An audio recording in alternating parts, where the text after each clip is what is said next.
Huh? Life too short. Huh? I don't want to go to court. Huh? Got a budget for the lawyer, though.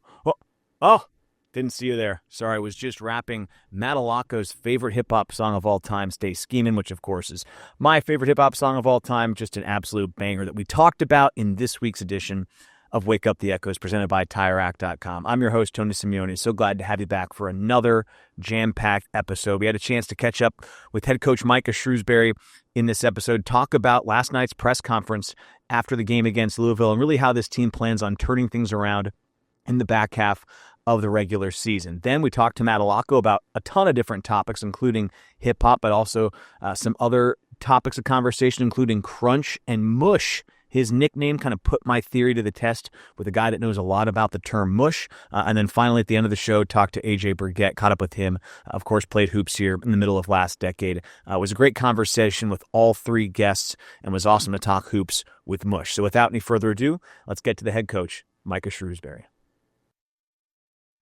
All right, Coach Shrewsberry, welcome back. Haven't had you on the couch in a while, but we've talked plenty throughout the season.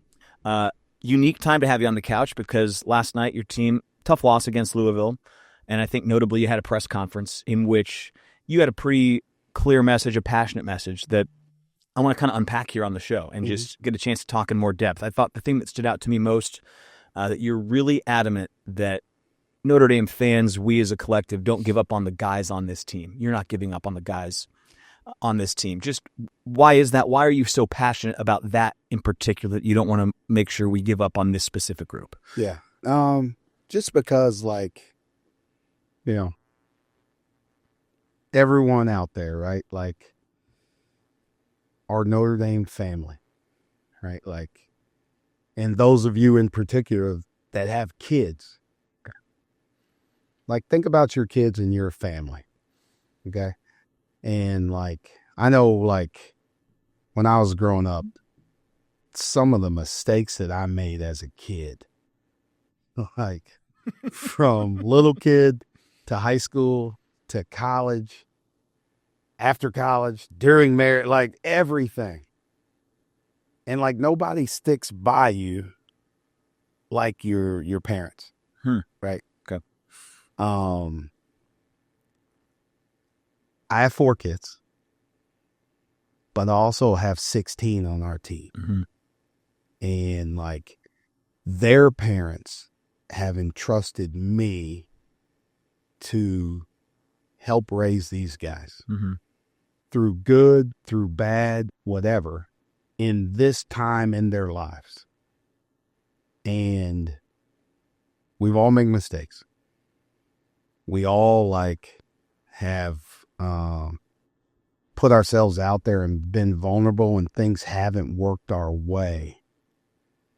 But this group of guys, this team, my kids, are fighting every single day, right? They are, like, for each other, but for Notre Dame. Like, they love putting that jersey on, right? Like, we finish shoot around and I walk in and write the keys up on the board. And as I'm doing it, guys are coming in and out from pregame meal. And one of the coolest things was Garrett Sundrell walked in and the jerseys are hanging up in the locker room. And he says, "Oh, they get to wear the Irish today," right? Like, these guys love representing this university. I love representing this university, right? And that's why I'm saying, like, this is an unbelievable group of guys. Like, stick with them. Through the good, through the bad, whatever. Just like your parents stuck by you. Just like my parents have stuck by me. Just like family sticks by each other. Because that's what we need, right? Like, you know, I'd say it all the time. Like, you don't need anybody when you're winning. Yeah. You got plenty of people. You got plenty of pats on the back. You got plenty of hugs, plenty of friends when you're winning. But when you're losing is when you need people the most. And that's the toughest part. People don't know how to react when you're losing, right? Like, when you have adversity, when things hit, they don't know how to react to it, right? Like, things are happening in your life, and it's like, man, I want to reach out to Tony. I'm just not quite sure how. You don't want to say the wrong thing. Yeah. Do it at the wrong time. Yeah. I know what you're talking So about, for sure. most times you just kind of leave it alone. Yeah. But that's when people need you the most. Your right? best friends will reach out. Right. Like your family members will reach out. And Yeah. that's how you know who those people are, right? Right. Yeah. Right. And you know what the coolest thing is for me? Is this Notre Dame family. Right? Like, I wake up this morning and Martin Stone send me a text, right? Rowing coach, if you guys don't know who he is, who's watching. Chris Halfpenny is texting me and is like, hey, we're in your corner. Even when we're on the road, and Kevin Corrigan is sending me texts. Marcus is like, hey, I'm going to stop by and swing by practice. Like, and that's just not specific, right? But that's the coaches that are here, the people that are here. I've had a chance to sit down with Pete already today. Like, that family of people there, it makes you feel good, right? Like, now that the game is gone, now that it's processed, and like, I don't need validation, right? I don't need love, like, but they give it to you anyway, right? And now, like, to get ready for 3:15 at practice, because I can't go into practice with a sad face, right? Like, our guys can't come to practice like sad and dejected. Hey, ready for the next one. Yeah. And we got to build each other back up. But just those small notes, just those small, compliments from them, but from other people in the Notre Dame family that I've heard from today, it makes you want to keep going. You alluded to something I was actually hoping to ask you about and I'm curious about. So let's see. You go through last night's game, doesn't go your way, press conference, and then you have practice today at 3:15. Like, for you, and I'm sure one of the things you want to do is you want to come talk to Tony to make sure you get your head right before you go to practice. That was number one, obviously. Well, this is the great couch. This is like the couch. This is where it turns around. Yeah, right. Yeah. But for you, because I find that to be the trickiest thing as a coach, because you need to focus on the things that haven't necessarily gone well so you can correct them, but you have to always be looking forward. And it kind of starts on a day like today. Just how do you get to that mindset like you're talking about? It sounds like 3:15 is already in your head. So what do you do to make sure that when you walk into those practice doors, you're ready to go and that the right message is conveyed? I think it has to start with my attitude, right? I know that this quick turnaround, there isn't a day off. Right. Usually on the day off, when you get a day off, like, I get a day to be in my feelings, right? I get a day to wear my pajamas with the hood and the feet, like, and zip it all the way up and be sad, right? For the AirPods in. Film. Yeah, like, but like, there's some days where you don't get a chance to do that. So you got to bounce back. You got to find a way, right? Get a chance to talk to my wife about a lot of stuff, and I can vent, right, about stuff. And now, I wake up and I get a chance to see my parents before I leave. And now, like, here we are. Like, I got a chance to see Pete. Now I'm back in the office, and the staff is in. So we start talking through the game and start talking about stuff. Then I come here, sit on your couch. That's helpful. Critical. All of these things are really helpful, right? But then, like, reading encouraging texts from people as this happens. But, as soon as I leave here, I got to go back and get back in the film, because, like, I got to get our game plan right. Right. like I can't just show up to practice. I got to be prepared for practice. Ready to I go. got to get through, a couple of games of SMU before 3:15. I got to get with Coach Fairley, who has the scout, about what we need to go through today. And just so our guys at 3:15 say, okay, he's got a look of confidence, so I can feel confident. He's prepared, so we're going to be prepared. And now they feel good about, let's get into this, let's get ready, and let's get ourselves ready to go for Wednesday. I'm just thinking back now to Vegas after that Rutgers game, to me, and I'm around you guys, here and there, but that turnaround when you had to go with Marcus out, that was the best example to me of like, there was a lot of opportunity to kind of sulk, and you guys had to turn it around quickly.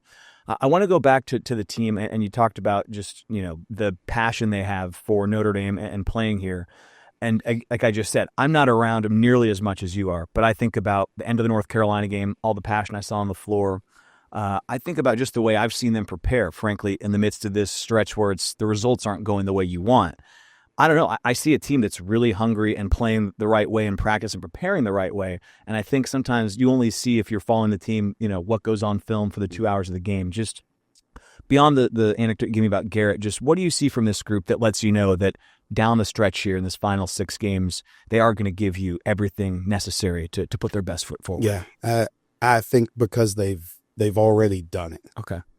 They've already done it. And like, you see guys that are hurting after the game because, like you said, like, you can prepare and do everything possible, but there's no guarantees that it's still going to go your way. Mm-hmm. And for them to get themselves ready constantly, like, you got to turn around and get ready to go again. You got to get your body where it needs to be ready to go again. Mm-hmm. Like, physically, you got to prepare for another team mentally. Like, you got to do all this stuff, and there's still no guarantee that you're going to have success. Right. So if it doesn't go your way, they turn right back around and do it again, right? Because they're doing it for each other. It could be easy to split apart and point fingers and blame somebody else, or like, I'm going to do it my own way. I'm not going to do this and that. It could be really easy to do that. And, but they haven't done it. They fought for each other. They fought for, the logo, mm-hmm. right? Like, that's the thing that's encouraging, that who they are as people, what their makeup is. And it's like, as long as we get an opportunity, right? Like, God blessed us. I woke up today. The sun came up. So that means I get today, mm-hmm. right? So I'm going to give my best today. And as long as we keep getting opportunities, we're going to keep putting ourselves in the right spots to have success. Our guest this week is Matt Allocco. I'm going to talk to him a little bit later on the show. Unfortunately, he's been out the last couple games. I think you guys have missed him, obviously. But I want to know a little bit more about just what the experience has been like having him on the team, be around the group when he was playing too. A veteran that I think for a primarily younger group, they really could use and look up to. Just what's the experience been like bringing Matt Allocco in this year and having him around this group? Yeah, he brings a lot to the table. I guess one of the more important things is, like, he's been around winning. Yeah. Right. And like, he's, been on a team that's played in the NCAA tournament. They've, won the regular season. Excuse me. They won the Ivy League regular season. Like, he's been around winning. And, as you're trying to get everything, as we're trying to get our program where we want it, having guys that know how to win is important. Mm-hmm. Right. If you go back and like, and this is, I've known Pat Kelsey for a long time, and this is a credit to him, right? They flipped their team with all brand new guys. Yeah. But the guys that he went and got all came from winning programs. Mm-hmm. And there's an attitude about winning there. Sometimes you gotta learn how to win. Mm-hmm. And that's something that Mush brings to the table. And that experience, I think, is helping to rub off on other guys, that the mentality that it takes to win, to the close games, the tight games, the poise that he has.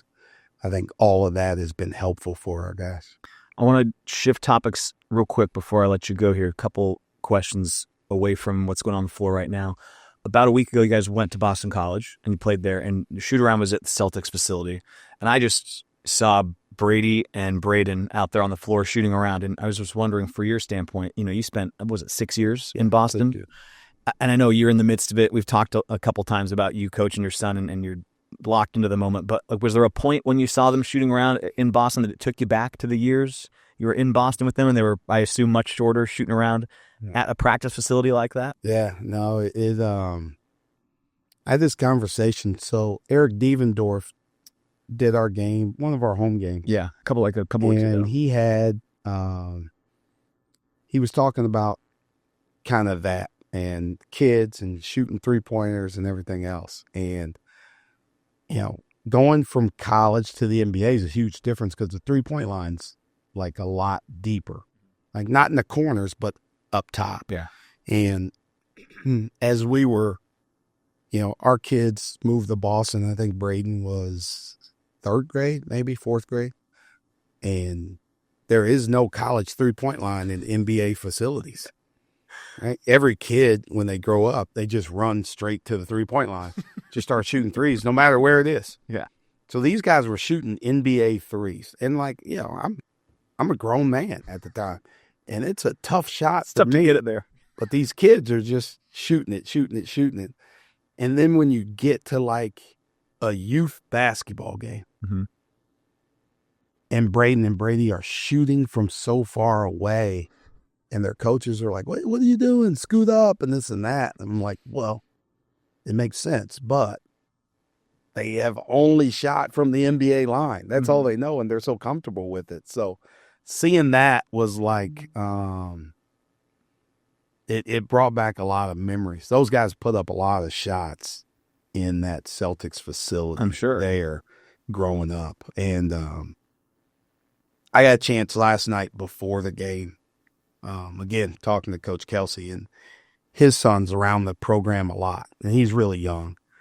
And I just told him before the game, I said, hey, man, this is the coolest thing in the world that your kid gets to come with you, right? Because, it's awesome to have them there, but they grow up idolizing the guys on that team, right? So Braden and Brady, you can go back to pictures of them, on Selection Sunday sitting on the lap of our players watching it, right? Like playing one-on-one in the gym with different guys, riding on the team bus, but sitting not with us, the parents, sitting in the back with the guys.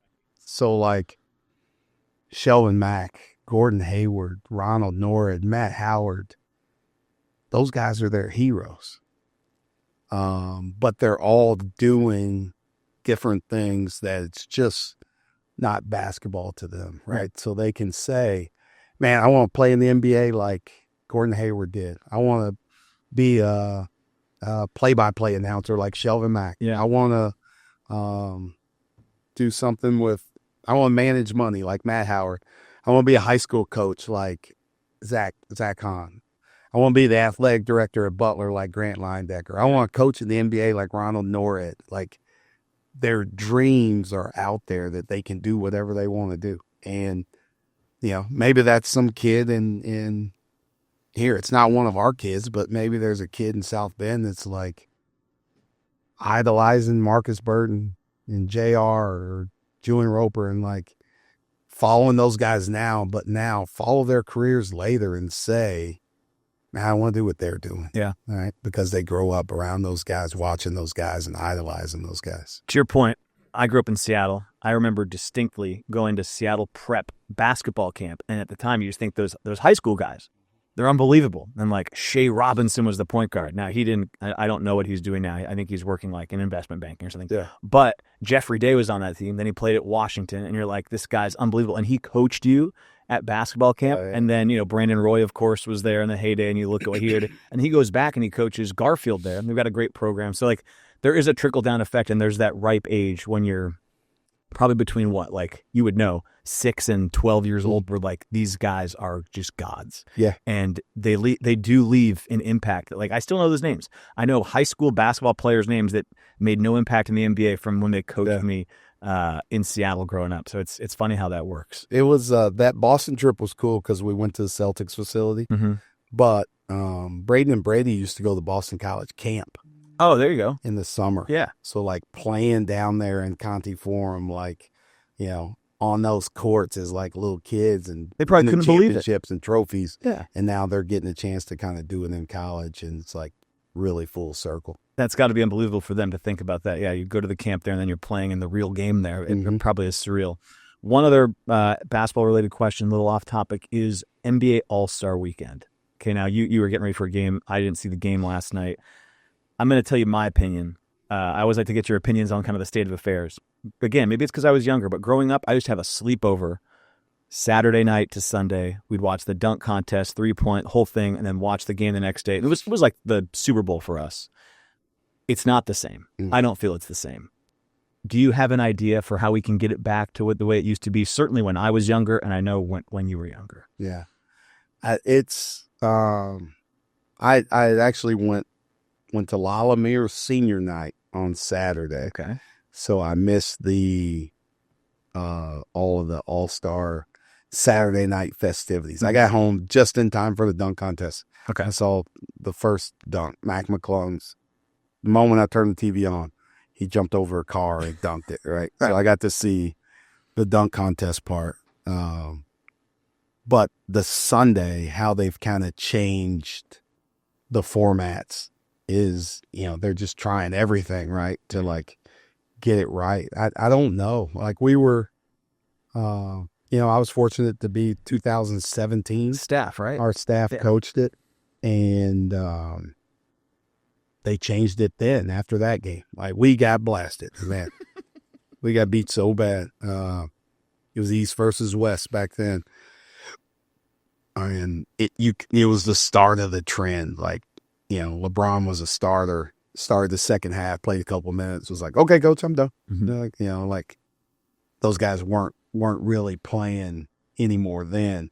And then they flipped it from, that was the last East to West to The draft. Then they started doing the draft and changing it. Now they flipped it back, and I don't know how they fix it. I'm not real sure. Like you start doing something for a long time, that's what you kind of get used to.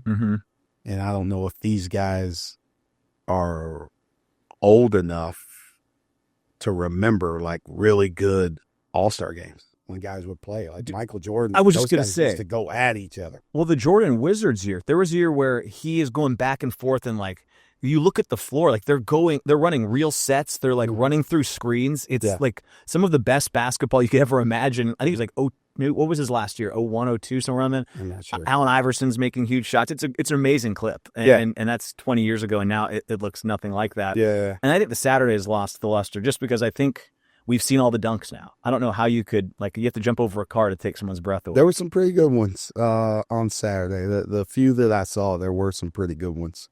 But yeah, I don't know how you keep getting that back. And it also is like, I kind of get both sides of it.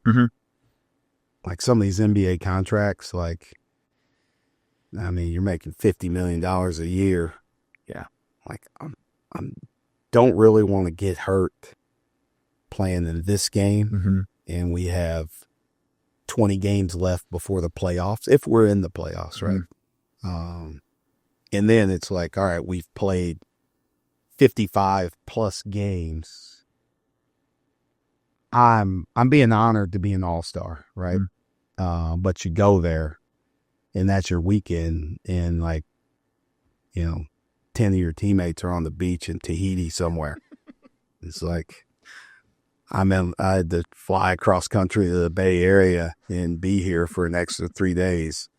I'm going to lose those 3 days of sun so I guess I get it, but it also is like, it's hard to watch. Yeah. It's my passion project to make the All-Star Weekend as exciting as it was once more. I don't know how, but we'll have to get to Adam Silver at some point.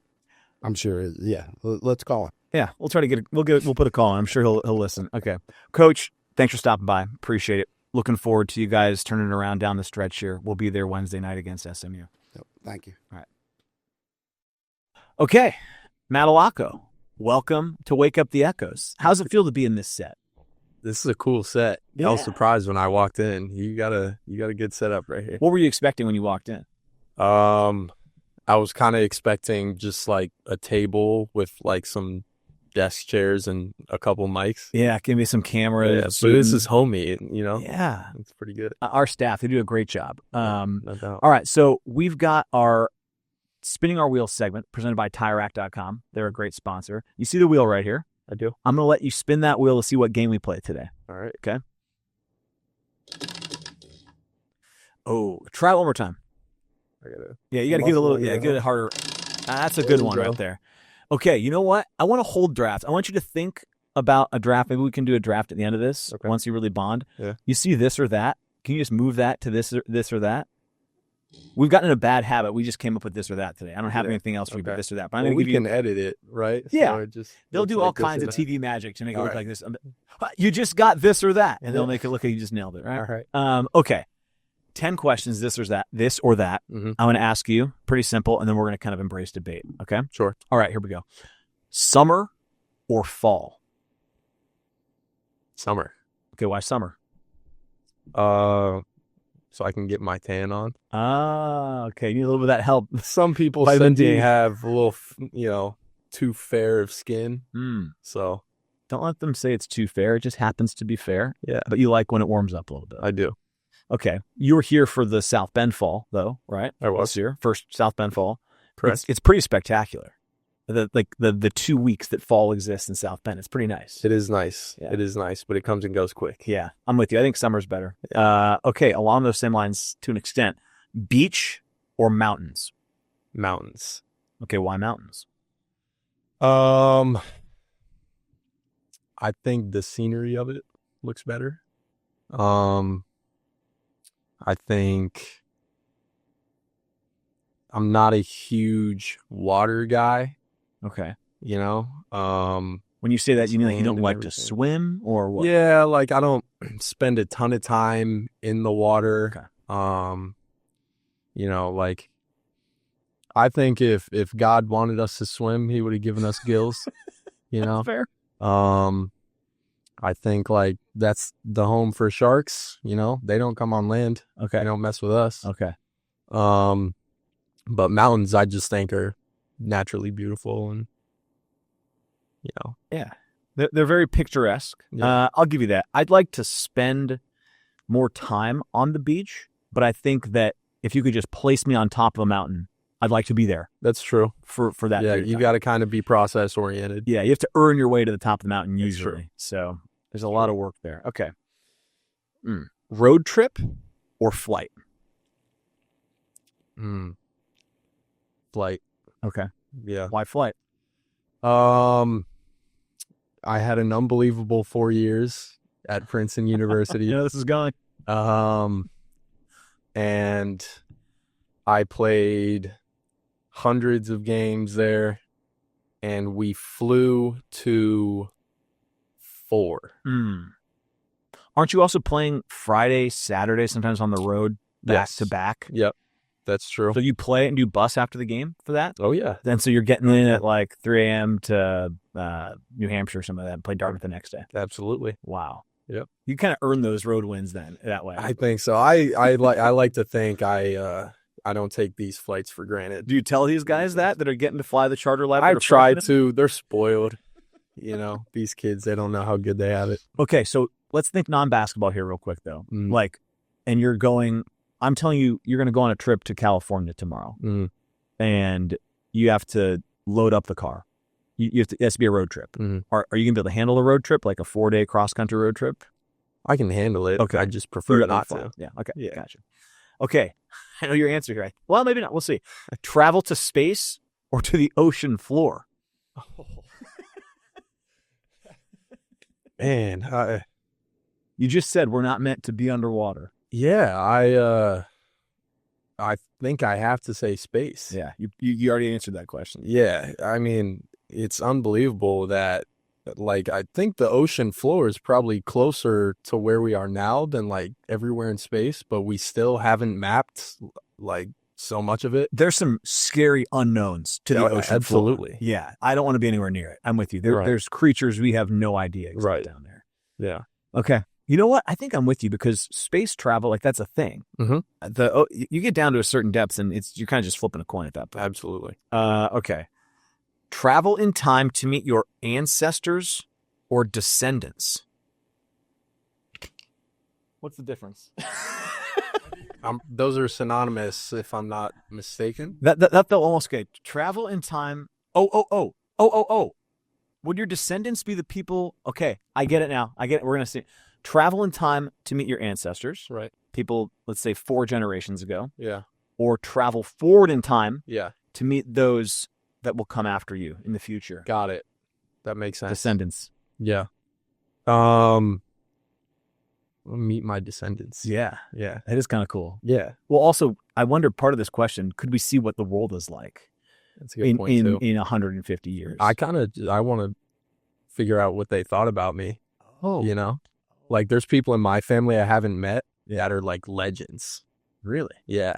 Like who? So I mean, I could name a bunch. Off the top of my head, I could name my great grandfather, Grandpa Gigi. Never met him. Okay. God rest his soul. Uncle Sheik. God rest his soul. There's several. I got a big family. Yeah. And so you want to are a meet couple. those and hear what they think of you. In I think like so. three generations Like from now. I was in their shoes. Yes. Yeah. Maybe. Okay. I think so. I like that. Okay, we're going back on the plane here. Window seat or aisle seat? Aisle seat. Okay. Not for any reason like of fear or anything, but like leg room is big. So you're going to sprawl a little bit out into the aisles. I go into the aisle. What when the Absolutely. cart comes by? I can temporarily Okay. move, but So you're letting it fly out into the aisle. absolutely Okay. no shame behind it. So you know what? I used to be aisle, and over time I've gone window because I like to lean up against the wall to try to fall asleep. It doesn't always work. That's a good point. I feel like I can kind of cuddle myself into the corner. What if it's a long flight? You got to go to the bathroom. You feel awkward about, So because a lot of times if it's a long flight, person next to you is asleep too, and you got to wake them up. So brutal story on this. You're right on the money here. So I just flew to California a couple weeks ago, and the woman next to me was asleep almost the whole time. Yeah. So I'm like, oh my God, I had to go to the bathroom. Yeah. And I saw her wake up for a brief moment. I was like, here's my window. I can go. I tap her, go miss. And then she turns her. I hadn't looked one down. She'd been awake the whole time. The other lady, fast asleep. No and so way. I then had to wake her up. I mean, waking that second Yeah. woman up in the aisle, I mean, she looked like she'd been woken up from a nightmare. I mean, Yeah. she was furious with me. So, Yep. like you said, had to crawl over both of them. They were not happy. So yeah, I'm with you. I think aisle is more practical for me. Agreed. Kind of cuddling the wall, it feels better. I understand that. Yeah. Okay. When you go on vacation, you're looking for adventure or lounge. Adventure. Okay. I like to think I'm pretty spontaneous. And that kind of goes with your mountains explore a or little beach bit. thing. I feel like a mountain Yeah. vacation is adventurous. A beach is lounge. Within reason. Okay. Like let's not get ahead of ourselves. 2 feet here. on the ground. I'm not gonna. Oh yeah, I'm not gonna jump off anything. But like, I'll walk through the streets of a city or something like that. Okay, You know? so you're going on the Greek vacation and you're getting off at each island, walking through, doing some shopping, tasting the local cuisine. That's your adventure. For sure. You're learning about the new place. Absolutely. But you're not getting in a helicopter and jumping out of it. No. Okay, got it. Number 8, sunrise or sunset? Sunset. Okay. Why? Not sure. Okay. I think they look better. How about that? Sunsets look better. Yeah, I think I'm also not sure how many sunrises I've seen, so maybe I can't answer that because you're right now. sleeping in. What's the? Yeah. Okay. So you're East Coast, right? Or where'd you grow up? Midwest, Columbus. Midwest. Okay, closer to the East Coast than the West Coast. Correct. Okay. So I went to school on the West Coast, and I just saw sunset after sunset. Mm-hmm.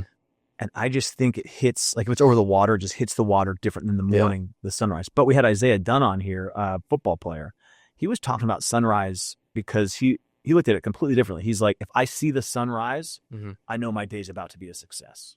He looked at it as if At the bar. Yeah, exactly, right? You put that in a first lyric. If I see the sunrise, my day's about to be a success. Yeah, you can see that. But he was just like, if I see it, I know it's going to be a great day. I didn't think of it that way. So, okay. Cooking or eating out for dinner? Cooking. Okay. Do you have a go-to dish? Not necessarily. I'm pretty versatile, if I may say. Oh. Yeah. I can cook on the grill. I'm not much of a baker. Sure. You know, I You're not pastry. stay away from that. Right. That's not really my alley. But, you know, steak, chicken. I've even grilled. I grill salmon sometimes. Oh, Good food. Breakfast foods are like unlimited. so you're going to fire up a breakfast in the morning. Make the egg. What kind of eggs you going with? Absolutely. Yeah. I like them scrambled. Okay. I like a little scramble. Mix Sure. in, you know, peppers, onions, maybe some bacon. Oh, okay. Yeah. All right. Last one here. Spontaneous trip or thoroughly planned trip?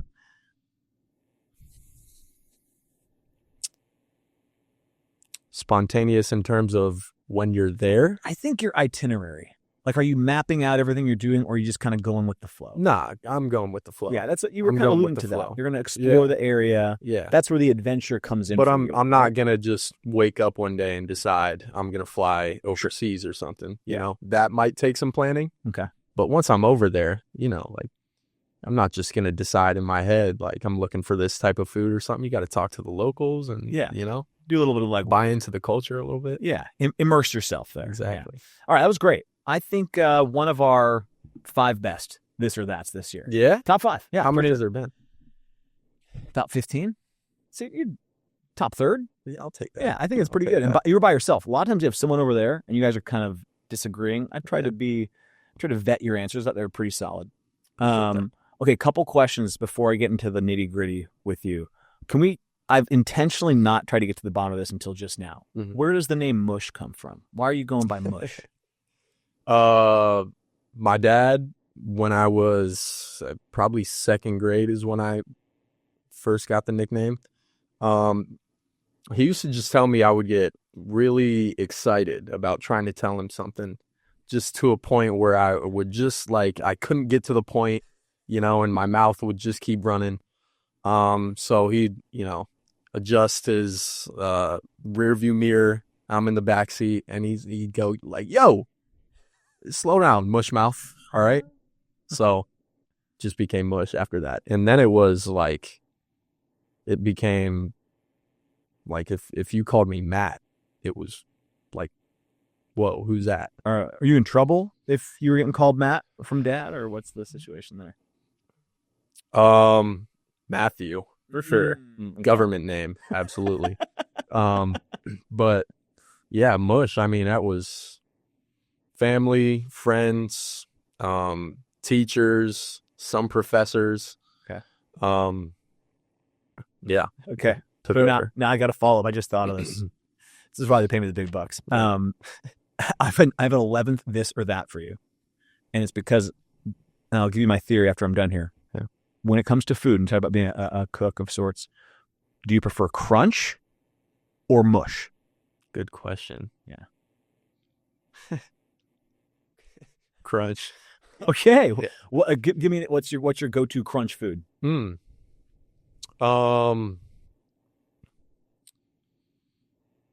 mean, I love pizza. Yeah. You know, and if it's got a good crust, I think crust. my ideal crust is like not, you know, you can't burn it. Sure. You don't want to break your teeth on it, but a good crunch is, it's not much better. So here's where you're leading me to. So for instance, like an example of a mush feed would be, let's say, mashed potatoes. Mhm. Right. Mushy as can be.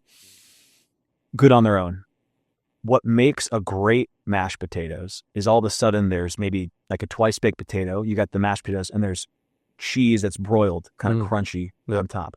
Your pizza example, I hear you. It's a crunch food, but it's enhanced by the mush of the cheese and the sauce. Interesting. The best foods Yeah. are both crunchy and mushy, right? Think about froyo, or you'll get ice cream. Yeah. Wouldn't it be better with a Kit Kat mixed in? Yeah. Right. So anytime you're having a food, if you see it and it's mush, add some crunch and vice versa, and you'll every time enhance that food. There's no food that when you combine crunch and mush deteriorates when you make it crunchy and mushy. Chips and salsa. Exactly. Chips, very good on their own. Yeah. Salsa, a good condiment on its own. Yeah. Chips and salsa, crunch and mush. Perfect Awesome. example. Good call. Yeah. So every time I see you now, I'll think about some crunch. All right. So you were talking to me too when you got here about what are you studying right now? You're in a master's program. Yep, my master's program. Was it ethics in finance? No, what was it? Nonprofits? Nonprofit. Yep. Okay, so what? Nonprofit Just sector. because I haven't heard that one yet. What are you learning right now? Currently is the overall theme is nonprofit administration, and there's a lot that goes into it. There's financials. Even though it's nonprofit, obviously for an organization to function, it needs to profit. You need funding. It's just certain ways for, who gets to profit from it. Ethics behind it, and nonprofit can be controversial. Who do you accept money from? Is all money good to accept? So we're doing that right now. Statistics, we've gone through accounting, econ. So it's a pretty broad class that covers a lot of the business side of really for-profit and nonprofit. And so is that something whenever you're done playing you want to get into? I imagine that's why you're there. Yeah, I think so. I think so. And just doing, like a lot of good, a lot of social good, I think is, even if it's not like your main thing, volunteer somewhere, help out at a, YMCA, something like that.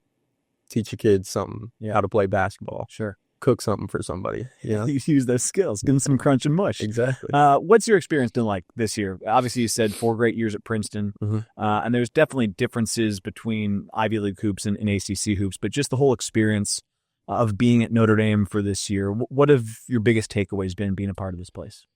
The community, the fandom is, like Notre Dame is international. It's worldwide. So I think that part has been like pretty eye-opening, is how much a role this university plays in people's lives. Yeah. And you really feel that, I think, especially as an athlete too. And going to the football games and now being on the basketball team, is people really, really care about this community. Yeah. It's been cool to be a part of, and this is my 9th year working here, but just seeing the way people respond, like when you see the monogram, they just go, "Oh, Notre Dame." Like, could be walking through the airport, and just like, "Oh," and I want to talk to you about the state of affairs. You've been out last couple games with that injury. I always am curious talking to guys that can't be on the floor right now. Like, what's been the biggest challenge for you? What do you have to do to kind of stay involved in your way? Because you're one of the leaders on this team. It was tough at first. Yeah. These are first games I've ever missed. And, I go to the bench and I'm like, well, first of all, like, where do I sit? I'm like, that's my first issue. And then I'm like, what do I wear? So a couple of guys on the bench, we'll plan some outfits. But yeah, like you said, like I try to be a coach on the floor when I'm playing as much as I can. Sure. And sometimes that's holding people accountable too. Okay. So you kind of have this internal battle of, how do I hold people accountable when I can't do the same? I'm not on the floor. Part of being a great leader is you don't ask people to do something you wouldn't do. Right. So how do I do that if I'm not on the floor? Well, it's a little easier for someone in my shoes who's played in a lot of games and been through it. So, you've had those experiences and try to impart your wisdom and share a little bit. But that's, I think, the most difficult part. That's tough because you're used to, having never been out, being able to, I'm going to show you what we need to do. I'm going to show you how to get into our offense, because I can go take the ball down the floor and do it. But you can't do that right now. You have to just speak it into existence. Yeah. Do you now maybe almost sympathize more or identify more with coaches that you played for over the years? Because that's all they do, right? They have to just constantly tell you, we have to do this, we have to be here, and they can't do it. Absolutely. Just like, the coaches, like, they run the program and everything, but the game starts and, it's not really in your hands. You have the game plan, but the players got to execute. Yeah. So, I've grown up around coaches. My dad coached me. A lot of my biggest influences in my life were coaches, and they have always told me that coaching is way tougher than playing. Yeah. And, you know, I had no experience with coaching until now. And I'm like, dude, like, you know, I'm the one out here who's going to take a charge and dive on the floor and stuff like that. Right. But now that I've been out for a little bit, that's absolutely When the you're case, I watching think. and seeing someone not sliding over in time to take the charge, and you in your head are like, I could be there in time, and it's got to be excruciating, right? Well, you know, it hurts less watching it, I got you. you know. But yeah, that's another one of those things, though. You know, you ask a guy like, "Hey, you got to step in and take a hit right there." It's hard to tell a guy that when you know you're not able to do it. Yeah, it's interesting. Okay, last one. Gonna catch you off guard here, probably before we wrap up. Mhm. So you're a hip hop guy growing up. Yeah, I like to think I have a Okay. pretty good taste in So- music overall. When I go to shoot around, Uh. see, they keep this all in. Every time "Stay Scheming" comes on, Oh I see you, and I That's just want my you to know. song. Yeah. So in my day, that came out when I was living in New Orleans with two buddies.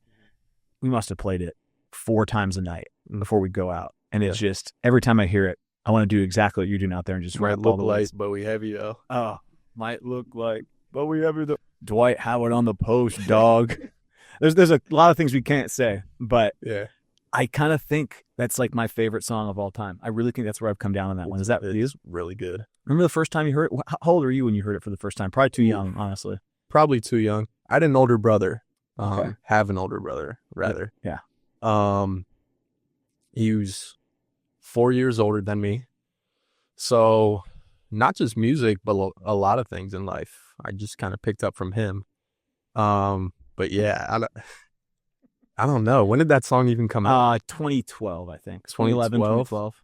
Got a So- budget for the lawyer, though. So that would make sense. Yeah. So, 2012, my brother is, let's see, do the math. He was born in 96. He's 16 by then. Oh, that's his sweet That's spot. perfect. So Yeah. then I'm like, Yeah.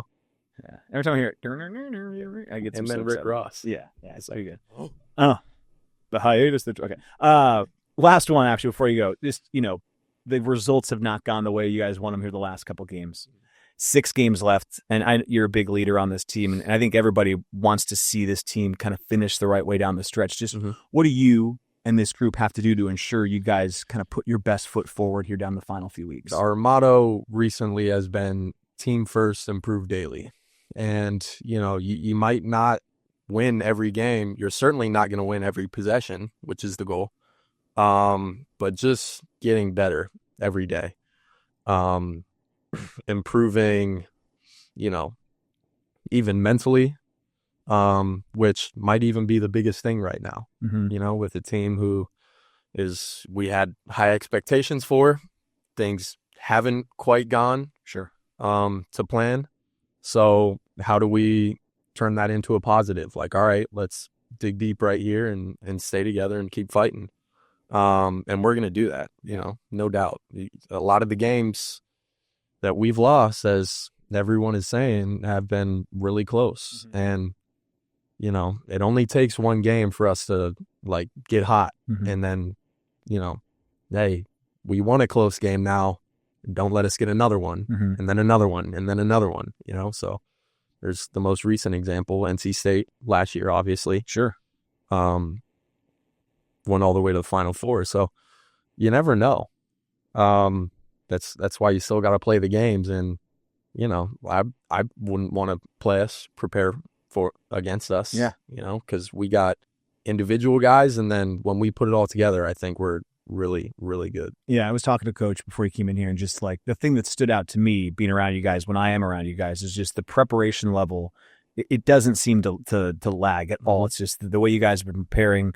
Mindset has been completely consistent throughout the year despite the results, which is a sign of a team that is ready to get hot when the opportunity comes. So I'm looking forward to watching you guys down the stretch. Appreciate Thanks for coming by. Absolutely. All right. Thanks for Talk to having you me. later. See you.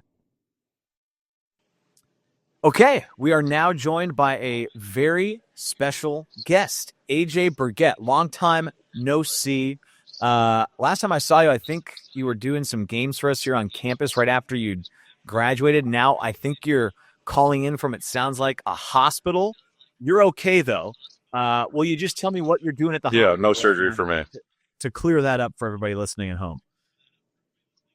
Yeah, no, I'm not having surgery. I'm in surgeries now, and do total joints, so that's part of my job. So you're done with basketball. You were last playing in Luxembourg. You were telling me about. Tell me about just kind of your professional career after Notre Dame. What it was like. Yeah, so I was pretty unsure when I first started. As you said, I started off staying at Notre Dame and did some work with you guys in your guys' office. Did some ESPN3 calling with a guy named Matt Monaco, who's been doing great now. And then decided again to go back overseas and give it a try. So played for, I think, 6 years, including the COVID year, which was like half a year. And really enjoyed it, but everything comes to an end, you know. I turned 30 years old, and I was like, I don't want to play till I'm 35, 40. I was like, I want to start my actual career and be back in the U.S. I'm always curious about guys that figure out the right time to hang it up. Was there a play or a moment or a day you woke up and your back felt a certain way and you were like, I gotta stop, or what brought you to the end? Oh, I wish that was the case. So actually, some friends that actually got me into my job now called me randomly. It was like 3 a.m. because they were ahead and whatnot. So they were like, hey, we have this position that our doctor works with, and they like use this company stuff, and they're looking for someone. And they're like, we thought you'd be a good fit. Ironically, both these girls went to St. Mary's, so there's a Notre Dame connection. And I flew back a week later, interviewed, kind of, and I just kind of told them, hey, I think I'm going to stop playing at the end of the season. But I told them, I was like, hey, I got to finish this. I can't just quit and leave. So I finished the season, went home for about a week just to visit my family and whatnot, and then started. You know, that's actually a really interesting story to hear that, because that sounds to me actually like one of the reasons a lot of people come to play sports at Notre Dame, whether it be football, basketball, lacrosse. It's suddenly you get beyond your playing days, and you were still playing at the time, but it was a connection in the area with St. Mary's that led to you starting this next path. Is that something that when you look back on was kind of one of the great benefits of having played at Notre Dame, that it set you up with a career you didn't even see coming when you were done playing? Yeah, I would agree with that. It's the one saying that I always say. I mean, it's not a 4-year commitment. It's 40 years. I was literally at the game last night talking to Demetrius Jackson about it. We were saying that saying and whatnot. And yeah, it's great just to make connections. And like you said, I don't think I would have ever got this job if it wasn't for that. So it's something I'm appreciative of Notre Dame for. Yeah, a lot of the guys that have come back, like in your position or former football players, talk about what they're doing now. It's very similar. The connections in Notre Dame really helped them kind of springboard what was next. You mentioned Demetrius. I saw him at the game last night, and it was, I think, the 10-year celebration of the team that won the ACC tournament in 2015, which just makes me feel old. I'm sure it makes you feel old. When you think back to that run to the ACC title, just what are the things that come to mind? Because it was such a special run that year. Oh, man. It was great having courtside seats to every game, man. The big games against Duke and North Carolina. Yeah, but no, really appreciate those guys. Still stay in touch. I was literally talking to Matt Farrell because he's in Chicago this week, so going to meet up with him. But, man, what a run. Just seeing some of the highlights last night at the game and some of the key plays, like you said, of going down to North Carolina and beating North Carolina and Duke and like Virginia at the time when they were really good. It's just something you don't see anymore. You mentioned Matt Farrell, and I wanted to ask you about this too, because I was thinking back. I think this was my first year working at Notre Dame, was the year that the video came out where the whole team surprised him with his brother. I believe Bo was coming back from a tour of duty, and it was kind of around the holidays, and they surprised him on the court. I know you weren't maybe the primary person involved with that, but you were involved in kind of organizing, getting Bo to surprise him. And just at the time, it was just such, obviously, an amazing moment. But the clip, I know, like went viral across the country. It really kind of pulled at everyone's heartstrings. Just what do you remember about setting that up, and how special is that moment to have it happen, on campus at Purcell?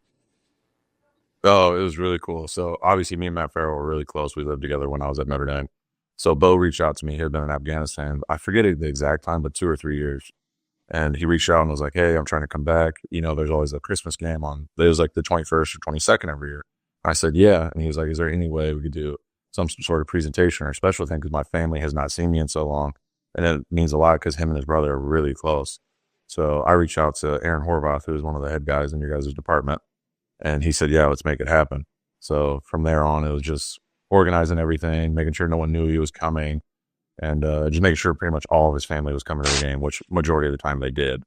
And it just kind of all worked out perfectly. Other than, man, just imagine if we had TikTok back then. It would have gone extra viral. Back Oh, then. you already know. So did anybody on the team know, or were they all in the dark? I think one other person know, Bonzi Colson, because I was texting him trying to figure out like where Matt was at and like coordinating, because obviously like me and Bo had to go get food, or he had to come to the arena and do like some of the interviews beforehand and like do like the fake interview like he is in Afghanistan. So it was like just talking to Bonzi behind the scenes also and being like, hey, are you and Matt at your guys' apartment? Or what time does Matt have class? Like just little things like that, just to make sure we didn't cross paths in good old Purcell Pavilion, you know? Yeah, for people that haven't seen it, or even if they have, they should go back and watch it. Because I'm remembering now, you're right. They do the fake interview with like the American flag behind him to make it seem like he's still in Afghanistan. He's actually just in Purcell somewhere, and then he just walks out onto the court and they just fake out the whole thing. It's an unbelievable surprise.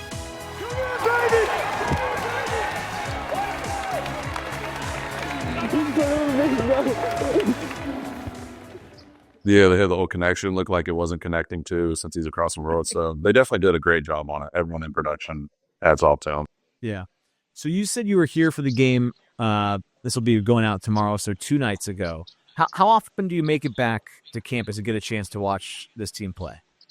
Yeah, so since I've been back in the U.S., it's been almost 2 years now. So last year, I went to one game, and this year I've gone to one game. And then I'm planning to go to one more on March 8th. I can't remember exactly who they play, but I was talking to Demetrius and a few other guys, but I think we're going to be at that game. So I'm more curious about just what goes through your head when you come back on campus. Well, I love talking to guys when they've been away from campus for a while. When you get back on campus and see it, just what are kind of the emotions that flood back into you? Yeah, it is weird because most of the times I come back to campus is like all my friends now are the ones that want to go to games. So there's like, hey, get us tickets. And I'm like, all right, let's go. So then it is like a nostalgic thing. And it's like cool to be able to show like some friends that I've made after college to like kind of show what you did and they didn't know you then and like kind of explain things to you. And then also always coming back. Some of you guys still work there that I had good relationships with and run into you guys and just get a text all the time as the guys I mentioned, Aaron Horvath, you, Al, who's our SID, just so many people that you build great relationships with. I think that's what makes Notre Dame so special. And being able to come back and still see them or see like some of the predecessors that may have only been there when I was a senior and it was their first year. So I didn't know them that well, but to be able to see them grow in their positions and with that part. But then with campus, I mean, campuses are just special. There's so many cool spots. I mean, touchdown Jesus, everything. And then, like I said, when you bring friends around, they've never seen it before, they think it's even more special. And it's like bringing kids to a candy shop for the first time. They want to take the pictures. They want to see this. So it's cool to be able to know a little bit of background and being able to like, hey, I lived here for 4 years and get shown part of your past. It is fun to when you take someone around the campus for the first time, you can kind of see their reaction. They kind of can't believe it. All right, last one. This is one I ask a lot of former players. It's an important one. And I don't have the score. We have the score from last year, but I'm curious to see where you come down on this. North or South Dining Hall? South, for sure. Why South? I lived over there. I was a Duncan Hall guy, so one, is close, and I'm not walking all the way to North, especially when it's negative 30 during the winter. And then I don't know. I just think I'm a South Side Chicago guy, so South Side of campus, so now it just goes together. I like that. I like that reasoning, actually. That's better than what you said the first time, which is what I'm now realizing. I want to run the advanced analytics, not just know what the votes are. The amount of people that say South, and then the next thing out of their mouth is because it was close to me, is really telling me a lot about South Dining Hall. I'm a North guy because I've been to both. I've explored the layout, the topography of both, I think the item quality, consistency. This is no shots at South. I have a more consistent product at North. It's a line. It's linear through the redesign. The new North is linear, very straightforward. And it's just all it is stain, glass, and smoke and mirrors over at South. And I think it's overrated. And I'm disappointed that you said that it was South just based on geography. That seems like a It is. It is, like I said, especially during the cold. The only time I ever went to North was when we had like not like team meals, but we had like the like training tables is what they called it. We'd have that. And okay, we'd be at Purcell. We walk to training tables. So that'd be the only reason I would ever go there, which was, I mean, majority of the time. But like, say, You haven't been to New North since the remodel. I don't even know what that is. Yeah. All right. March 8th, when you come back to the game, you come find me like at shoot around. We'll go to New North and we'll figure it out. All right. And maybe we can reassess, but most likely, I don't think I'm going to approve. Berg, it's great to see you. I'm glad that you're in the hospital working and your health is in good order. Thanks for calling in from location, and I hope to see you in a couple weeks in Purcell. Yep, I'll stop by, show it's up, and yeah, if any of you guys need a knee or a hip, let me know. All right, we don't want to go for our hip replacements. That does it for another edition of Wake Up the Echoes presented by TireRack.com. Thanks again to Micah Shrewsberry, Matt Allocco, and AJ Burgett for stopping by. It was great to have those conversations with them. We've got more Wake Up the Echoes coming every week, so keep hitting that like button, subscribe on YouTube, and make sure to download wherever you get your podcasts. Until next time, I'm saying stay ready, like Dwight Howard on the post, dog. We'll talk to you later.